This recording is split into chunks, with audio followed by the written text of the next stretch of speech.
I want to talk about Brexit, and I know you've been speaking on behalf of the aerospace industry really about what we're doing. But what is happening? We're hearing a lot on the news. How bad is this uncertainty to us, and what should the government be doing? Well, let's not take too downbeat a view. I think obviously Brexit is a big challenge for industry, and particularly the global and European aerospace industry. But just before the end of last year, we, certainly from a UK perspective and our European partners, took a big step forward with the, if you like, the permission to go to the second stage of negotiations. So we've got, and particularly for the audience here, some of the concerns around EU citizens, some of the concerns about the border in Ireland, north and south, and a couple of, and the sort of bill, if you like, that the UK is going to have to pay to leave have been, if not settled, at least sufficient progress that we can get onto the meat of the negotiations. And that's really the focus for us, really, is about how we as an industry get the best possible deal to ensure that the growth that we've seen in recent years continues.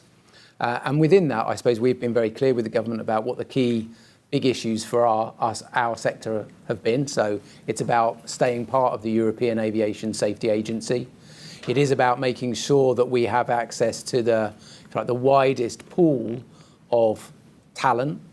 It is about making sure that from a UK point of view, we get to access some of the collaborative R&D programs that our colleagues in Europe will, we have been part of. They will continue to be running, and being part of them is certainly would be good for us.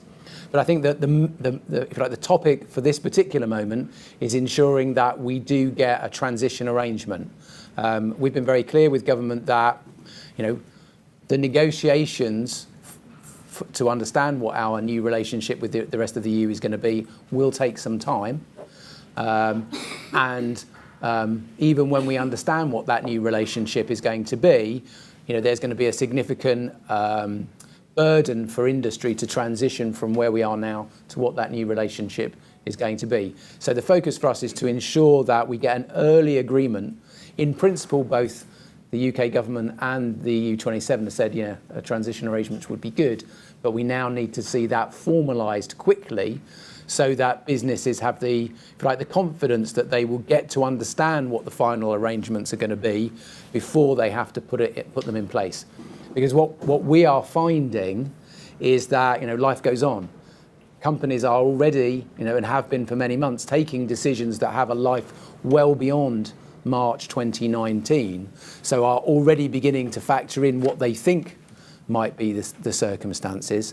And it seems to us the longer we have before we can provide some level of certainty, the more likely companies will, if you like, put in place their own contingency measures, which may well not be particularly helpful to the UK.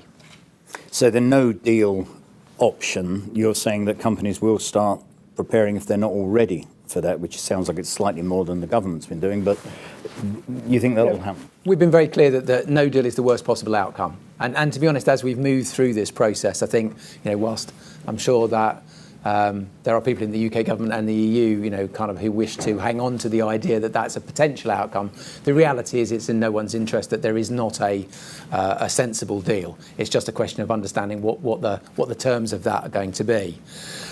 We, from an ADS point of view, actually will be launching a bit today, advice, if you like, to companies on how they can best prepare for this coming period. Clearly there is uncertainty. Clearly we can't know what the final deal will be, but we are suggesting a series of measures that companies can take in order to put themselves in the best possible set of circumstances. And really that's about, in the first instance, is about data collection and an understanding of, if you like, how your business interacts with the European regulatory regimes, so that you at least are able to put your hands on the information that you will need when that new relationship is articulated. Okay, thank you, Paul. Scott, you're responsible at Spirit AeroSystems now in the UK and Malaysia. So a nice long distance relationship there. But it's an American company. It's a large American business in the aerospace industry. Have you got any sense yet that the Brexit could actually affect your business directly? Is there still an appetite for investment into a business like Spirit, which is desperately important for Scotland, for example? I think just first of all to echo Paul's comments, I don't think our American HQ is particularly concerned by Brexit. I think we're more interested in how it affects our customers like Airbus. For Airbus, they've certainly lobbied pretty hard, and I'd agree with that. 95% of our business is airframe, it's wings, it goes to Broughton. So if they have to pay export tariffs, that then affects the future of that site, which impacts on the supply chain, and we're part of that supply chain. So I think it's fundamental that we don't get tariffs, and that's a strong message from us. And I think our HQ would push very heavily on how do we grow our Airbus business, being predominantly 75% of Boeing business today. How do we make sure we protect the UK Airbus division? So that's probably the most important message for us on Brexit.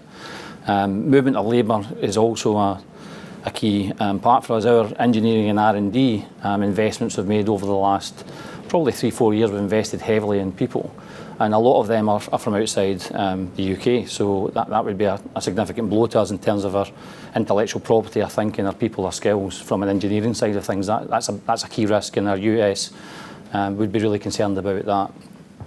I think from an investment perspective, we've been very fortunate. Our US counterparts have invested very heavily in the UK. We've had about £22 million pounds of investment this year alone just on new projects, which for a business that's investing £400 million pounds annually across a business 10 times the size of the UK, that's a significant chunk of the corporate purse. And we're looking at another investment next year of about 30 million purely in R&D facilities and people and ideas that we want to go do. So in 2 years, that's about 50 million. So I'd say the appetite is absolutely still there for inward investment. We see a strong industry, we see a strong appetite for investment, and actually it's a good time to be in the aerospace industry. So we don't really see any risk other than the Brexit risk. That's of a medium concern to us, but I still think we'll work our way through that.